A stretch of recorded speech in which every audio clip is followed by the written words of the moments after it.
Although we're living in a time when covering our faces is expected, if not required, our legs are another story. Skin is, once again, in. Could the resurgence of rising hemlines be a response to pandemic-era restrictions? I'm Hamish, Vogue's global editor-at-large, and from the leggy liberation of the 1960s youthquake to the barely there microskirts from the spring 2022 runways, I'm here to tell you everything you need to know about the miniskirt. When we think about the miniskirt in mainstream contemporary culture and fashion, we might think first of the swinging 60s, but it actually has a far, far older history. It appears that many, from noblemen in ancient Egypt to the ladies of Don Qiniao, favoured the revealing wardrobe piece we know and love today. In European and American fashion, the long hemlines of women's skirts began inching their way up in the early 20th century. And all those scandalised by a bare ankle were soon to be rocked by the roaring 1920s and the enormously popular flapper girl era. With Josephine Baker's iconic banana skirt and La Mode Sportive made popular by Coco Chanel and legendary tennis player Suzanne Lenglen and her designer Jean Patou, women's legs were both on display and on the move. Some began speculating that the length of women's skirts was somehow intrinsically linked to the booming stock market, and thus the hemline index, the theory that hemlines rise in times of economic growth and fall in times of strife, was born. But what goes up must always come down. And the stock market crash of 1929 once again sparked a more conservative approach to women's fashion. During the Second World War, fabric rationing, introduced to prioritise uniforms over fashion, necessarily made skirts skimpier.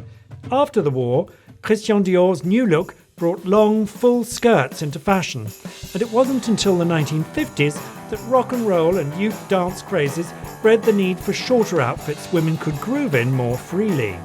Couture and Hollywood soon followed suit, whether it was Balenciaga's above-the-knee sack dress, Yves Saint Laurent's trapeze line for Dior in 1958, or the costumes in science fiction and space-age films of the moment. Everyone got the hint. The miniskirt, and its official moniker, took over the global fashion stage during what Vogue's Diana Vreeland called a youthquake. And like the 20s before it, the style of the 60s was influenced by and for a youth culture that was pushing boundaries and exploring sexual identity in a rapidly changing society.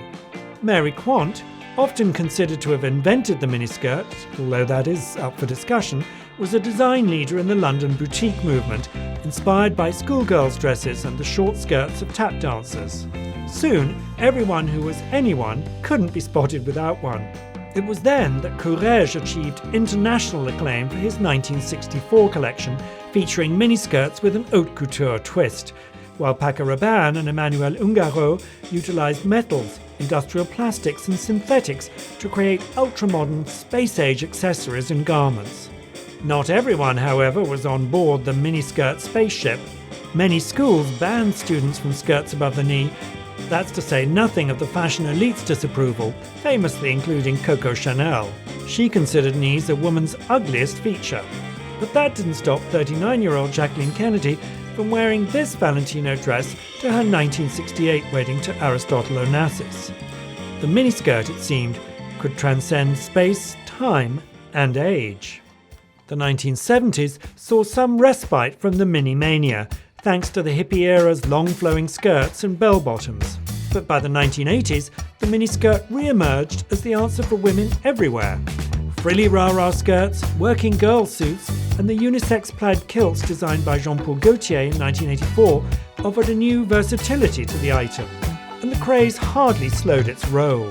Versace's bold printed or monochromatic minis and power suits and Karl Lagerfeld's twist on Chanel's classic looks of the 1960s reinvigorated the mini for the MTV generation.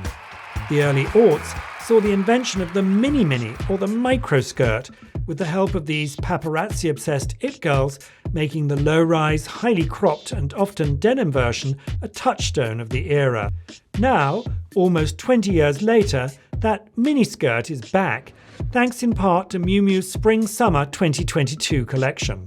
What was once a look perpetuated by mainly tall, thin and young women of the 1960s is now a trend for people of all shapes, ages and gender identities. And whether the miniskirt's return is due to nostalgia for decades past or a symbol of future economic growth, we can all agree that perhaps less really is more.